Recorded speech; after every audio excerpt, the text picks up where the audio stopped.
അർജുനും ശ്രീതുവും തമ്മിലുള്ള കോംബോയെക്കുറിച്ച് സംസാരിച്ച് ജാസ്മിൻ രംഗത്ത് വന്നിരിക്കുകയാണ്.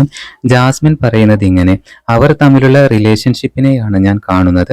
കോംബോ എന്ന വാക്കിന്റെ കൂടെ അത് ഞാൻ നോക്കുന്നില്ല.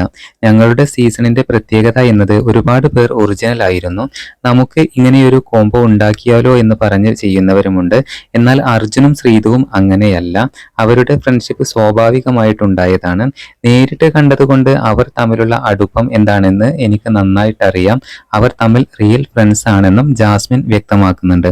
എന്നിരുന്നാലും ബിഗ് ബോസ് മലയാളി പ്രേക്ഷകർ ഏറ്റവും കൂടുതൽ ഇഷ്ടപ്പെട്ടിരുന്ന ഒരു കോംബോയായിരുന്നു അർജുൻ ശ്രീതു കോംബോ. ശ്രീജുൻ എന്നായിരുന്നു ഈ കോംബോയെ പ്രേക്ഷകർ വിളിച്ചിരുന്നത്. അതുപോലെ തന്നെ ബിഗ് ബോസ് മലയാളം സീസൺ 6-ൽ ഏറ്റവും കൂടുതൽ വിമർശനങ്ങൾക്കിരയായ രണ്ട് കോംബോയായിരുന്നു ജാസ്മിൻ ഗബ്രി കോംബോ. ഇരുവരുടെയും ഫ്രണ്ട്ഷിപ്പ് ഒരിക്കലും നിലനിൽക്കില്ല എന്നും ബിഗ് ബോസ് കഴിഞ്ഞതിന് ശേഷം ജാസ്മിൻ ഗബ്രി റിലേഷൻഷിപ്പ് നിലനിൽക്കില്ല എന്നുമുള്ള വാർത്തകളാണ് വന്നിരുന്നത്.